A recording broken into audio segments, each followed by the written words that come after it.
nós vamos retomar aqui em Clemente XII. Então, Clemente XII é o primeiro documento contra a maçonaria, ineminente, e Monsieur Lefebvre faz um comentário muito interessante.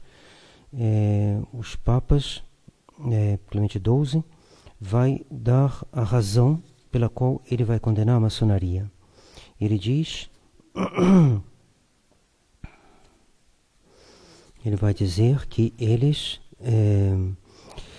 nós ficamos sabendo que é de conhecimento público que se espalha ao longe com novos progressos as sociedades, assembleias, reuniões, agregações ou conventículos, qualificados vulgarmente franco-maçons ou sobre outras denominações, conforme a variedade dos idiomas, nos quais, agora que é a parte importante, homens de todas as religiões e de todas as seitas, afetando uma aparência de honestidade natural, se ligam entre eles por um pacto tão estreito como impenetrável, segundo as leis e os estatutos que eles se deram, e se engajam sob juramento prestado sobre a Bíblia e sobre graves penas, a esconder por um silêncio inviolável tudo o que eles fazem na obscuridade do segredo.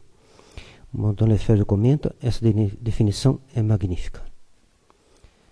Interessante, né? A gente pode achar magnífico não só uma sinfonia, não só uma poesia, mas também podemos achar magnífica uma definição.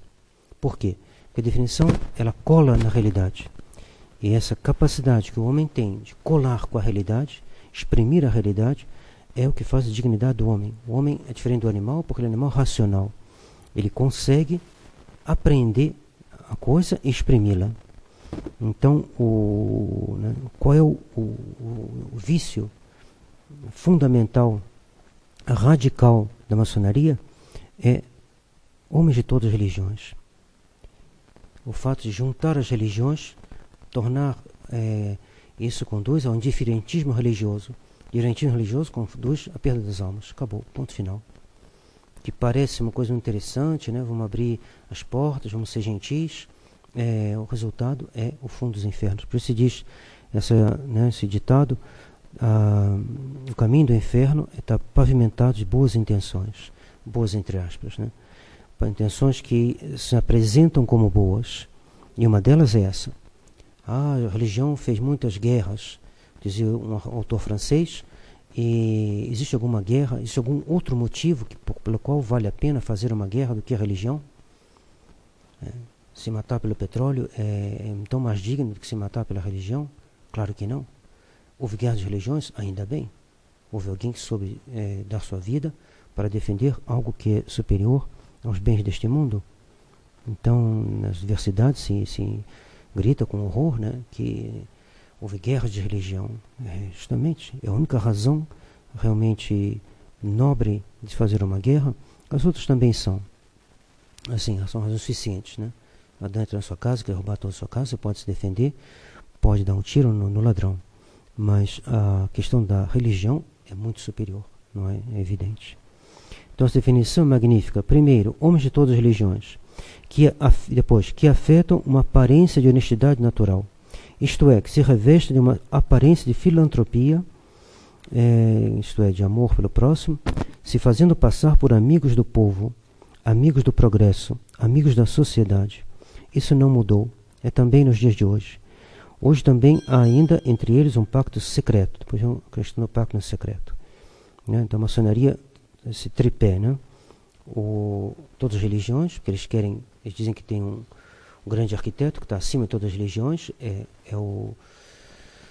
Assis contribui para isso. Se reúne várias pessoas de credos diferentes. O que está acontecendo? Todo mundo vai rezar pela paz. O que está acontecendo?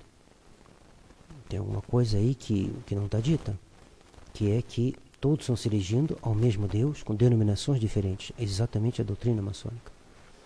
Que há um Deus que está acima de todas as religiões, e que religiões exprimem por um nome diferente. Um pouco como pessoas que têm nomes diferentes, mas têm um sobrenome igual. É o que dizem os maçons. Os maçons dizem as religiões são os nomes das pessoas, de uma mesma família. E o sobrenome é o que une elas. Então, o que distingue o protestante do católico? O católico se diz católico, o protestante se diz protestante, o macumbeiro se diz macumbeiro, mas o sobrenome, o que está acima do nome, que está acima das religiões, é a maçonaria. Grande arquiteto. Então, o grande arquiteto é que vai fazer a unidade. E como o mundo fica brigando por causa das religiões, é porque o mundo não entendeu ainda que a chave da paz está na maçonaria. Porque ela vai vir com um grande arquiteto por cima de todo mundo, que é o sobrenome. E vão descobrir, enfim, que são irmãos. É mentira. Há uma opção. Quem crer no Senhor será salvo, quem não crer já será condenado. O Senhor nos disse. Por quê? Porque ele não crê no Filho de Deus. Não crendo no Filho de Deus, não crendo no Nosso Senhor, é impossível entrar no céu. No céu só tem católicos, não tem maçom. Então, essa reunião de Assis, ela não diz isso abertamente, mas ela conduz a isso. Por isso que ela é tão grave. É por isso que o Papa atual, mesmo se ele fez alguma coisa boa, as coisas que ele faz boas são, como dizer, ambíguas. E o seu pontificado continua essencialmente ruim. E é importante não perder isso de vista. E depois, então, primeiro ponto, essa é a questão das religiões. Segundo, questão da aparência de honestidade natural. O maçom se diz, não, estamos ali para ajudar os acidentados, para dar bala para as crianças, para ajudar aqui o Rotary Club, não sei o que lá, fazer uma coisa cultural. Então, eles têm uma aparência pela qual eles atraem as pessoas. As pessoas entram na maçonaria pensando que estão fazendo uma coisa boa para Nova Friburgo, porque eles dizem que querem ajudar e de fato ajudam. O pior é isso, que eles ajudam, de fato vão ajudar. Mas ajudando, eles vão ganhar a alma dessas pessoas, que vão se perturbar com o tempo, porque eles não vão convidar todo mundo que eles ajudam para a maçonaria. Mas vai ficar aquela impressão que a maçonaria é uma sociedade benéfica. Aí quando a igreja condena a maçonaria, todo mundo levanta os braços, mas como? Foi ela que me ajudou, falou com o prefeito e eu consegui pavimentar a minha rua, arrumei um telhado para minha casa.